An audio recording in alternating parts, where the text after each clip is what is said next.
আসসালামু আলাইকুম, কেমন আছেন সবাই? আশা করি সবাই অনেক অনেক ভালো আছেন। সবাইকে ঈদ মুবারক। আজকে আমি চলে আসলাম কুয়েত সিটি থেকে 150 কিলোমিটার দূরে নসিব বর্ডার। আমি যেখানে আছি এর একটু পাশে কিন্তু সৌদি বর্ডার। তো আমি এখন চলে আসছিলাম একটা রিসোর্টে।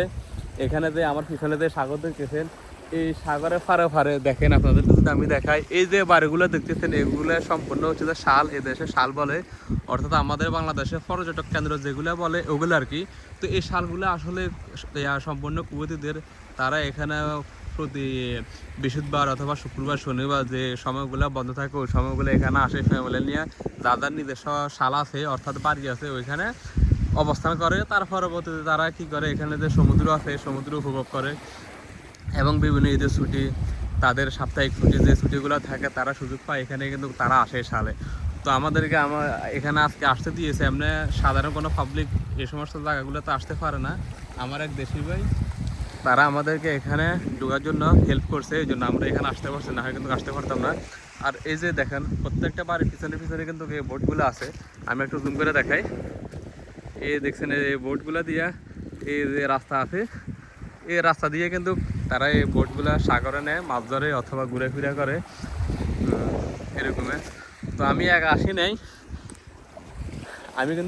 নাই, আমার সাথে আমার কাকা আসছে।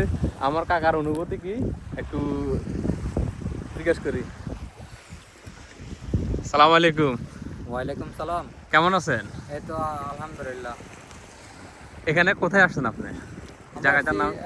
এটার নাম সম্ভবত নসিব বর্ডার হবে, কারণ এটা একদম লাস্ট চেকপোস্ট, যেটা মনে করো 40 নম্বর রোডের লাস্ট চেকপোস্টের বাম পাশে আর কি।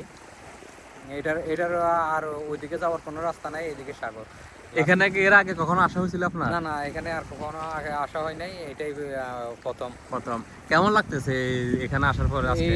এইখানের যে পরিবেশটা, আসলে এখানে যদি অসুস্থ মানুষ আসে তাহলে মনে হয় সুস্থ হয়ে যাবে। এত শুনশান পরিবেশ, এত সুন্দর পরিবেশ, এর আগে কখনো এরকম পরিবেশে যাওয়া হয় নাই। এটাই আজকে সবচাইতে প্রথম, বেস্ট। হ্যাঁ? হ্যাঁ, যত জায়গায় গেছি এটা সবচাইতে বেস্ট। বেশ, ওকে, ধন্যবাদ। আপনাকে ধন্যবাদ।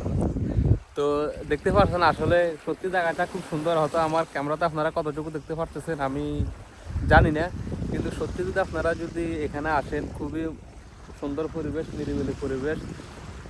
এগুলাতে আমাদের দেশে থাকে না মানুষের যে বাংলা বাড়ি থাকে, বিভিন্ন শিল্পপতিদের আমরা বলি বাংলা বাড়ি, এগুলো হচ্ছে যে কুয়েতিদের শাল, এদেশে শাল বলে। তারা এগুলাতে উপভোগ করে। এই যে দেখেন প্রত্যেকটা বাড়ির সামনে কিন্তু একটা একটা বোট আছে। এই বাড়ির সামনে একটা আছে, ওই যে যে আমি জুম করে দেখাই, এগুলোর সামনেও কিন্তু বোট আছে। এগুলাই সমুদ্রে বোটগুলো নিয়ে মাছ ধরে, কেউ পিকনিক করে, ঘুরে। এটা পুরোটা সমুদ্রের চার পাশে কিন্তু এই শালগুলো আছে, তারা তৈরি করে রাখছে। কত সুন্দর জায়গা দেখেন, খুবই সুন্দর জায়গা।